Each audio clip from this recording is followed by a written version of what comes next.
কেন তৃণমূল এখানে ভয় পাচ্ছে এত জেতার পরেও? দেখো এই জেতার মধ্যে না তৃণমূলের মৃত্যুবান রয়েছে। হাজারো হাজারো ভারতীয় জনতা পার্টির কর্মী ঘর ছেড়ে পালাতে বাধ্য হয়েছিল কোচবিহার থেকে আসাম। এই পুলিশের জন্য কেসটা ঠিক আছে, পুলিশের মা মাসি মেয়ে বোন কিচ্ছু তো বাকি রাখেনি, তারপরেও নির্লজ্জের মতো লোকগুলো মুখ দেখায়। তো এরপরে এদের কথা কেউ শুনবে না, ওদের কথা কেউ মানবে? সুস্থ স্বাভাবিক নির্বাচন করতে গেলে পশ্চিমবাংলায় যে সংস্কৃতি বামেরা চালু করেছে ওদের পুরো সিস্টেম থেকে বাদ দিতে হবে, এবং এই বামেদের যে মন্ত্র শিষ্য যারা এসছে এখন এদেরও তাড়াতে হবে। স্যার আপনাকে মাধ্যমে স্বাগত। নমস্কার স্যার, আমরা দেখতে পেলাম কালীগঞ্জে উপনির্বাচন হলো, সেক্ষেত্রে তৃণমূল কংগ্রেস জিতেছে ভোটে, কিন্তু আর কয়েকদিন পরেই তো বিধানসভা ভোট হবে আবার ওই এলাকায়। তাই উপনির্বাচনের যদি বিজয় উল্লাসে যদি বোম মেরে একজন বাচ্চা মেয়ে মারা যায়, কিভাবে দেখছেন বিষয়টা আপনি? অত্যন্ত নারকীয় ঘটনা। আর নারকীয় ঘটনা ঘটায় কারা? যারা নরকের শয়তান। তো একদল নরকের শয়তানের হাতে যদি ক্ষমতা চলে যায় তাহলে নারকীয় ঘটনাই ঘটবে। আর কি ঘটবে? গোটা সিস্টেমটা একদল শয়তান নরকের পিঠের হাতে চলে গেছে, গোটা সমাজটাকে ধ্বংস করে ফেলেছে, এবং এখন মানুষের মৃত্যুর পালা শুরু হয়েছে। বহুদিন ধরে চলছিল, এখন একটা বাচ্চা মেয়েকেও এরা ছাড়ছে না। সবচেয়ে বড় কথা, দেখো গতকাল আরও অনেক জায়গায় তো নির্বাচনের ফল বেরোলো। কেরালাতে সিপিএমের হাতে কংগ্রেস একটা আসন কেড়ে নিল, গুজরাটে একটা আসন আমরা পেলাম, একটা আসন আপ পেলো, আপের আসন আপেরই ছিল, আমাদের আসন আমাদেরই ছিল। পাঞ্জাবে একটা আসন আপ পেলো, তাদেরই আসন ছিল। কোথাও তো কিচ্ছু হয়নি, একটা কেউ কাউকে চড় মেরেছে। পশ্চিমবাংলা খুন হয়ে গেল কেন? ফলে এখানে এই যে কালচার অফ ভায়োলেন্স বা হিংসার যে সংস্কৃতি, যে সংস্কৃতিটা এ রাজ্যে সিপিএম চালু করেছিল, সিপিএমের মেধাবী ছাত্রছাত্রীরা সেটাকে এগিয়ে নিয়ে যাচ্ছে। তারা তাদের গুরু দক্ষিণা দিচ্ছে, সিপিএম গুরু, এরা তাদের শিষ্য। ফলে গুরু তৈরি করেছিল মানে ধ্বংসযোগ্য হিংসার কাজ 67, 68, 69, 70 এবং তারপর 77 থেকে 2011। হিংসার তো কম প্রকোপে পশ্চিমবাংলায় সিপিএম ঘটায়নি। তারই যোগ্য উত্তরসূরি এরা তাকে আরও সামনের দিকে এগিয়ে নিয়ে যাচ্ছে। এটা একটা মাইন্ডলেস হিংসা। এর কোনো রকম কি বলবো, হিংসার তো কোনো প্রয়োজন থাকে না। এই হিংসাটা ভয়ঙ্কর নারকীয় মানবতা বিরোধী। ফলে এই মানবতা বিরোধী যারা, তাদের বাদ দেওয়ার সময় এসে গেছে। স্যার, যে বোম বা আমরা জানি বিজয় উল্লাসে বোম ফাটে, মানে যে চকলেট বোম বা অন্যান্য বোম ফাটে, সেক্ষেত্রে এমন বোম মারা হচ্ছে যেগুলো প্রাণহানি হয়, যেসব বোম। তো এটা অদ্ভুত লাগছে আমার ওখানকার যিনি পুলিশ সুপার, তার বক্তব্য, যেটা স্প্লিন্টার লেগে মারা গেছে। স্প্লিন্টার কি চকলেট বোমের লাগে নাকি? নাকি বাজি ফাটায় সে বাজি স্প্লিন্টার থাকে, সেগুলো গায়ে লাগলে মানুষ মরে না? সেগুলোতে একটু সামান্য স্প্লিন্টার থাকে, কিন্তু তাতে গায়ে লাগলে মরে না। স্প্লিন্টার থাকে বোমা হাতে বোমা, সেগুলো মারলে তার সঙ্গে যে সব স্প্লিন্টারগুলো দেওয়া থাকে সেগুলো মানুষের গায়ে ঢুকে যায়, মানুষ মারা যায়, এইটুকু জানি আমি। ফলে মানে স্প্লিন্টার লেগে মারা গেছে এইরকম একটা কথা বলে পুরো সিচুয়েশনটাকে যিনি মানে সহজ করে দেওয়ার চেষ্টা করছেন, তিনি অন্যায় কাজ করেছেন, প্রথম কথা। দ্বিতীয় কথা, তোমরা কথা বলি, আমি কালকে একটা তথ্য বার করেছি কেন তৃণমূল এখানে ভয় পাচ্ছে এত জেতার পরেও। দেখো এই জেতার মধ্যে না তৃণমূলের মৃত্যুবান রয়েছে। তৃণমূল এই রাজ্যে 30% ভোটের ওপর দাঁড়িয়ে আছে। 30% ভোটকে 90% টানবো, বা 95% বা 100% বা 99% টানবো, আর বাকি 1000 টাকা 2000 টাকা দিয়ে যে অংশটা পাবো তাতেই 44-45% হয়ে যাবে, এভাবেই চালাবো। এটাই ওদের পরিকল্পনা। কিন্তু গতকাল দেখা যাচ্ছে যে ওদের ভোটে টান ধরেছে। আমি জাস্ট একটা তথ্য দিচ্ছি, 2001 সালে যিনি জিতেছিলেন, এই আলিফা আহমেদের বাবা নাসির উদ্দিন আহমেদ, তিনি 1,10,696 ভোট পেয়েছিলেন। এত করেও এই মানে কি বলবো, উপনির্বাচনে কখনো ভোট হতে দেয় না এরা। কুচবিহারে যে ভাল্য যে মন্ত্রী, পরের উপনির্বাচনে সে ওটা 97% ভোট পেলে। ওই সব ম্যাজিকের ঘটনা ঘটে এখানে, এবং তাকে নিয়ে বহু লোক আলোচনা করে। তো এবারে এত করেও 1,02,759 ভোট পেয়েছে। ভোটের পরিমাণ কমে গেছে। আর এই তৃণমূল যাদের ভোট পায় তাদের ভোটে তো ইরোশন ধরছে। ভয় তো এখানে, আরে যাকে মেরেছে সেই মেয়েটির নাম তামান্না, সে কোন ধর্মের মেয়ে সকলেই জানে। তাকে মারলো কেন? যারা মেরেছে তারাও তো পায় এরকমই।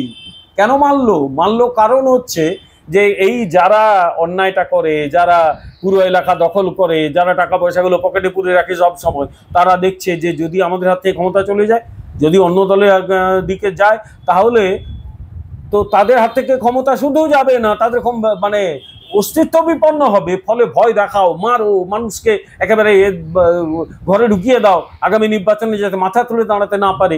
এটাই হচ্ছে তার প্রধান কারণ। এই কারণেই ঘটেছে ঘটনা।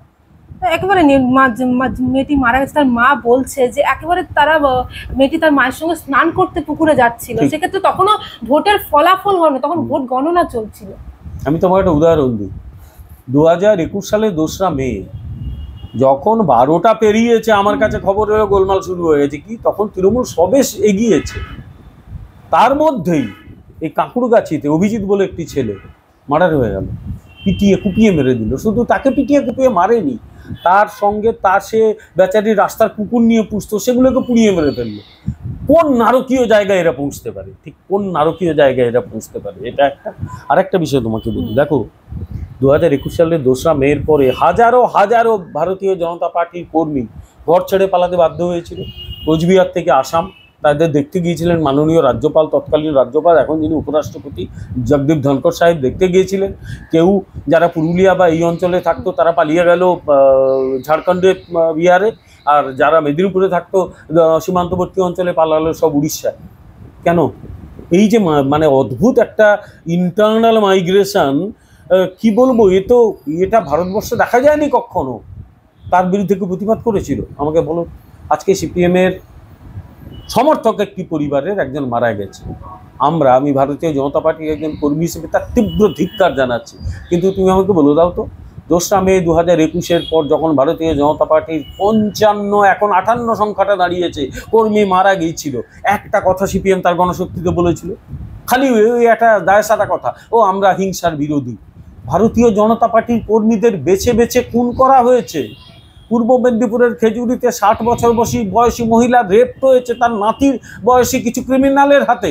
এর কেন প্রতিবাদ করেনি সিপিএম? আসলে সিপিএম নিজেও তো এই হিংসাত্মক রাজনীতিতে বিশ্বাস করে।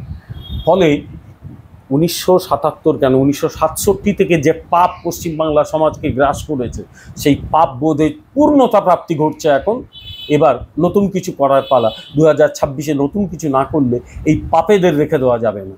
যেখানে একেবারে যে মেয়েটির মা তিনি বলছেন যে একেবারে যে তৃণমূল সমর্থিত যারা তারাই মেরেছে, সেক্ষেত্রে পুলিশ প্রথমে কিন্তু স্বীকার করেনি যে তৃণমূলের দুষ্কৃতীরা মেরেছে। পুলিশ করবে কি করে? এই পুলিশের মান সম্মান আছে নাকি? বলছে দুর্ঘটনা। আমি আবার বলছি, এই পুলিশের জন্য মনে হয় কেষ্টমণ্ডল ঠিকই আছে। এই পুলিশের জন্য কেষ্ট ঠিক আছে, পুলিশের মা, মাসি, মেয়ে, বোন কিচ্ছু তো বাকি রাখেনি। তারপরেও নির্লজ্জের মতো লোকগুলো মুখ দেখায় তো। এরপরে এদের কথা কেউ শুনবে না, ওদের কথা কেউ মানবে? এরা নির্লজ্জ একদল লোক, যাদের কোনো দায়বদ্ধতা নেই, যাদের কিচ্ছু নেই, মান সম্মান নেই, পরিবারের মান সম্মানের কথা ভাবে না। তারপরেও শাসক দলের নামে এইসব উল্টো শাসক দলকে ডিফেন্ড করে এই ধরনের কথাবার্তা বলে।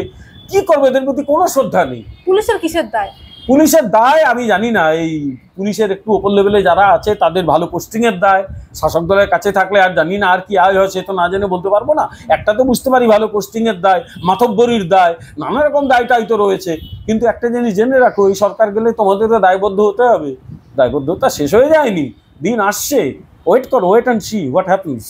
আর যিনি জিতেছেন প্রার্থী বা যিনি এখন ভোটে জিতে গিয়ে ওখানকার বিধায়ক হয়েছেন, সেক্ষেত্রে তো তার মন্তব্য আমরা তেমন দেখছি না, তেমন সমবেদনা বা সামান্যতম লজ্জা থাকলে ওনার পদত্যাগ করা উচিত। লজ্জা নেই এদের, এদের কোনো লজ্জা নেই। নির্লজ্জ, অশিক্ষিত নির্লজ্জের দল।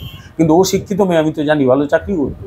সামান্যতম লজ্জা থাকলে ইউ ফার্স্ট রিজাইন, বলে আমি এই জয় মানছি না, এই জয় আমি নেব না, আমি এই জয় উপভোগ করতে পারবো না। আমার বার্তা যদি সত্যি পদত্যাগ করে তাহলে সে একটা দৃষ্টান্ত স্থাপন করবে, কিন্তু আমি জানি সেটা হবে না। আমরা দেখলাম মুখ্যমন্ত্রীকে এক্স হ্যান্ডেলে পোস্ট করতে তিনি বলছেন যে মেয়েটি মারা গেছে, তার পরিবারের প্রতি তিনি সমবেদনা জানাচ্ছেন, এবং সেক্ষেত্রে তিনি বলছেন যে বালিকার মৃত্যুতে বিস্মিত এবং শোকাহত এবং গভীরভাবে শোকাহত, এবং তিনি বলছেন কড়া পদক্ষেপ নেবে পুলিশ এবং দেওয়া হবে আইনি ব্যবস্থা। কিচ্ছু হবে না। আমাদের 58 জন মারা গেছিল, তার বিরুদ্ধে কি স্টেপ নিয়েছিল, তারপর ওই সময় যা যা মন্তব্য হয়েছিল সে মন্তব্য রাখা আছে, আগামী দিনে শোনানো হবে। যে 58 জন মানুষ মারা যাবে কোনো স্টেপ নেয় না, বরং ওদের দলের লোকরা সিবিআইকে কাজ করতে দেয় না, গেলে ইট ছড়ে মারে, লুকিয়ে ফেলে প্রমাণ। তারা অ্যাকশন নেবে, অ্যাকশন নেবে না। প্রশাসন তো অ্যাকশন নেবে না, প্রশাসন চালাতে শিখেছে না, জানে, কিছু নেবে না। একই রকম থাকবে। মাঝখান থেকে একটা মায়ের সন্তান, যে মায়ের আগে সবকটা সন্তান মারা গিয়েছিল, একজনকে নিয়ে সে বেঁচে থাকার স্বপ্ন দেখেছিল, তার বেঁচে থাকাটাকেও এরা নিরর্থক বানিয়ে দিল। এরা এমন, আমরা ক্যানিব্যালের কথা শুনেছি, দে আর পলিটিক্যাল ক্যানিব্যালস। এই পলিটিক্যাল ক্যানিব্যালিজমের হাত থেকে পশ্চিমবাংলাকে আমাদের বাঁচাতেই হবে। একটাই কথা, কোনো নির্বাচন কি আমাদের রাজ্যে রক্তশূন্য হবে না? হবে। আগামী দিনে এদের সরাতে পারলে এবং বামপন্থীদের পুরো সিস্টেম থেকে বার করে দিতে পারলে আবার সুস্থ স্বাভাবিক নির্বাচন হবে।